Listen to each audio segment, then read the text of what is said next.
Hi all. ಸ್ಟ್ರಕ್ಚರೆಲ್ಲ ನೋಡಿ ನೀವು chicken ಕಬಾಬ್ ಅಂದ್ಕೊಂಡ್ರೆ ಇಲ್ಲ, ಇದು ಜಾಕ್ ಫ್ರೂಟಿಂದ ಮಾಡಿರೋ ಅಂಥದ್ದು, ಹಲಸಿನಕಾಯಿಯಿಂದ. ನಾನು ಲಾಸ್ಟ್ ಟೈಮ್ ಮಾಡಿದಾಗ ವಿಡಿಯೋ ಮಾಡ್ಕೊಳೋದಕ್ಕಾಗಿರಲಿಲ್ಲ. ಸೊ ಇವತ್ತು ಮಾಡ್ತಾಯಿದ್ನಲ್ಲ, ವಿಡಿಯೋ ಶೇರ್ ಮಾಡೋಣ ಅಂತ ಹೇಳಿ ಮಾಡ್ತಾಯಿದ್ದೀನಿ. ಫ್ರೆಶ್ಶಾಗಿ ತೋಟದಿಂದ ತೊಗೊಂಡು ಬಂದಿದ್ದರು. ಇದನ್ನು ಈ ಥರ ಕಟ್ ಮಾಡಿ ಅಂಟೆಲ್ಲ ತೆಗೆದು ಕ್ಲೀನ್ ಮಾಡ್ಕೊಳ್ತಾ ಇದ್ದೀವಿ.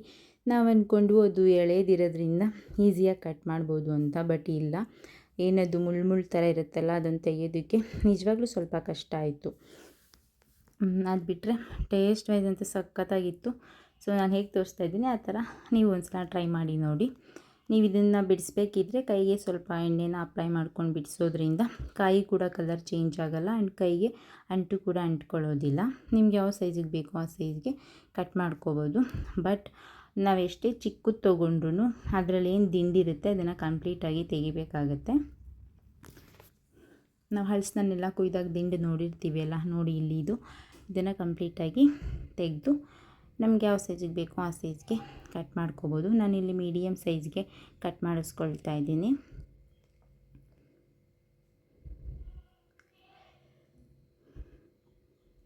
ಆ್ಯಕ್ಚುಲಿ ಇದು ಚಿಕನ್ ಕಬಾಬ್ಗಿಂತ ಟೇಸ್ಟಿಯಾಗಿ ಬಂದಿತ್ತು. ನಾನು ತುಂಬ ಕಡೆ ತಿಂದಿದ್ದೆ, ಬಟ್ ಇಷ್ಟೊಂದು ಟೇಸ್ಟಿಯಾಗಿರಲಿಲ್ಲ.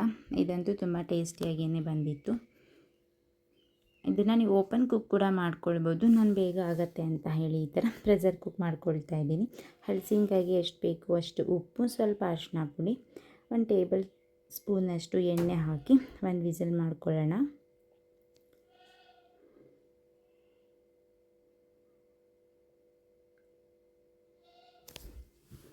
ನೋಡಿ ಇದಾಗಿದೆ. ಇವಾಗ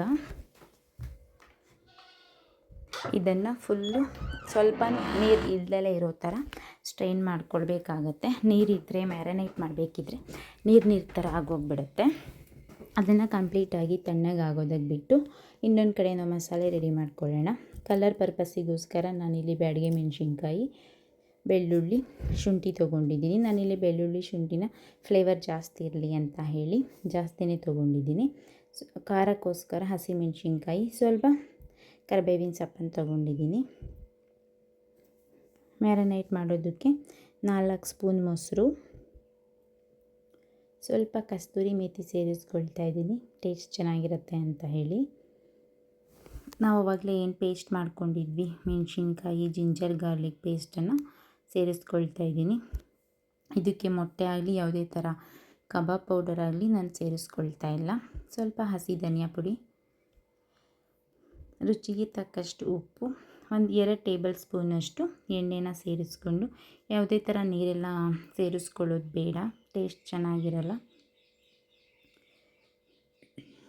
ನೋಡಿ ಇದಾಗಿದೆ. ಇವಾಗ ಇದಕ್ಕೆ ನಾವು ಏನು ಸ್ಟ್ರೈನ್ ಮಾಡಿದ್ದೀವಿ ಹಲಸಿನಕಾಯಿನ ಸೇರಿಸ್ಕೊಳ್ಳೋಣ. ಸೇರಿಸ್ಕೊಂಡು ಚೆನ್ನಾಗಿ ಮಿಕ್ಸ್ ಮಾಡಿಕೊಂಡು, ಬೆಂದಿರೋದ್ರಿಂದ ತುಂಬ ರಫಾಗೆಲ್ಲ ಮಿಕ್ಸ್ ಮಾಡಿದ್ರೆ ಅದು ಸ್ಮ್ಯಾಶ್ ಆಗೋಗ್ಬಿಡುತ್ತೆ.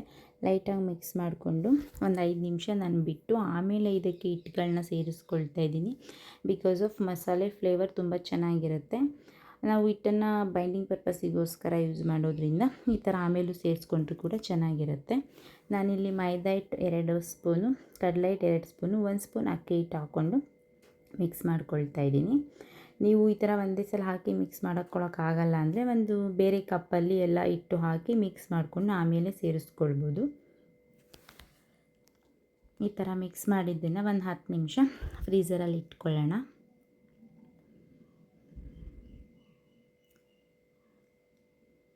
ನೋಡಿ ಇವಾಗ ಎಣ್ಣೆಯಲ್ಲಿ ಹಾಕ್ತಾಯಿದ್ದೀನಿ ಒಂದೊಂದೇ ಪೀಸ್ಗಳನ್ನು.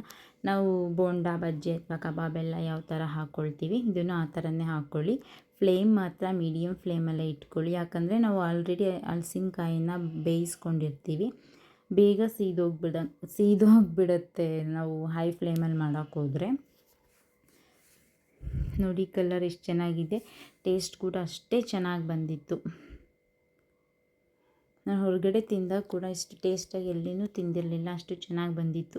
ಮಕ್ಕಳಿಗೆಲ್ಲ ಚಿಕನ್ ಕಬಾಬ್ ಅಂತ ಹೇಳಿ ತಿನ್ನಿಸಿ ಆಮೇಲೆ ಹೇಳಿದ್ವು ಹಲಸಿನಕಾಯಿಯಿಂದ ಮಾಡಿದ್ದು ಅಂತ ಹೇಳಿ. ನಮ್ಮ ಅತ್ತೆ ತಿರ್ಗೇನೆ ಗೊತ್ತಾಗಿಲ್ಲ ನಾವಿದು ಹಲಸಿನಕಾಯಿಯಿಂದ ಮಾಡಿದ್ದು ಅಂತ, ಹೇಳಾದ್ಮೇಲೆ ಗೊತ್ತಾಗಿದ್ದು ಅವರಿಗೆ.